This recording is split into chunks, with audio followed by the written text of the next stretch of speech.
বাঁকুড়ায় মাল কিনতে যেয়ে দেখছি এক ভ্যান পুলিশ দাঁড়িয়ে রয়েছে, আর পাম্প চালানোর পরে দেখছি হাঁসগুলো চলে এসেছে চান করার জন্য। সাথে আমিও চান করে নিলাম। তারপর দুপুরের বেশ জমজমাটি খাওয়া দাওয়া। চলো তোমাদের প্রথম থেকে বলি ঘটনাগুলো কি কি হয়েছিল। প্রতিদিনের মতো সকালে উঠে আমি আমার 32 কোটি টাকা দাঁতগুলো পরিষ্কার করে নিলাম।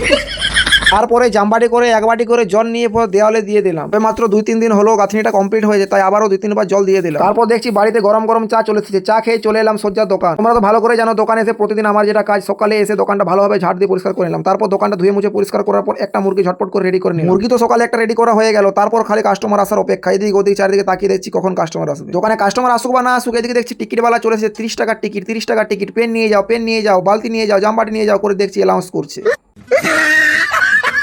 তারপর বন্ধুরা কিছুক্ষণ অপেক্ষা করার পর একটা কাস্টমার এলো একটা গোটা মুরগি নেওয়ার জন্য। মুরগি নেওয়া হয়ে গেছে, তাই ভালোভাবে পরিষ্কার করে পর মুরগিটা আমি ব্যাগে দিয়ে দিচ্ছি। আর কাস্টমারটা লজ্জা পাচ্ছে, কারণ আমি তার ভিডিও বানাচ্ছিলাম, ওই জন্য লজ্জা পাচ্ছিল। তারপর গাইস দুপুর বেলা হলো, দোকানটা ঝটপট করে বাগিয়ে দিলাম আমি। সকালে ভাবছো মুড়ি কখন খেলাম, মুড়ি খেয়ে এসে পরে আমি গোটা মুরগিটা বিক্রি করেছিলাম। ওর গাড়ি নিয়ে চলে এলাম সোজা বাঁকুড়া টাউন। আর এসে পরে দেখছি হেভির মোড়ে সিগন্যালটা আজকে নেই, এটা দেখ খুব ভালো লাগলো। তারপর টাউনে এসে পরে দেখছি এখানে পুলিশ ভ্যানটা দাঁড়িয়ে রয়েছে, আর কি কমনে হচ্ছে সব ধ্যান না দিয়ে আমি চলে এলাম দোকানে মাল কেনার জন্য। তারপর চলে এলাম গাইস ঝেটা কেনার জন্য। এসে পর কতগুলো ঝেটা আমি কিনে নিয়েছি আর গাড়িতে বেঁধেও নিয়েছি। আর এই ব্যাগটাতে কতগুলো জিনিস নিয়েছি। তারপরে গাইস বাড়ি এসে যেই পাম্পের সুইচটা অন করেছি, আর পাম্প থেকে যখনই দেখছি জল পড়া শুরু করেছে, আমাদের বাড়ির হাঁসগুলো দেখি কোন দিক থেকে চলে এলো চান করার জন্য। প্রতিদিন এই দুপুর বেলাতে ওরা আসে চান করার জন্য, কারণ এই টাইমে আমাদের পাম্পটা প্রতিদিন চালানো হয়। ওদের চান করা হওয়ার পর গাইস আমি চান করতে পেলাম। তারপর গাইস ভাত খেতে বসে পড়লাম। আর আজকের মেনুতে ছিল ডিমের কারি, ডিমের ভাজা, পুনকো শাকের ভাজা, কফির ঝাল। বাস বতর করে হয়ে যাবে খাওয়াটা আজকে।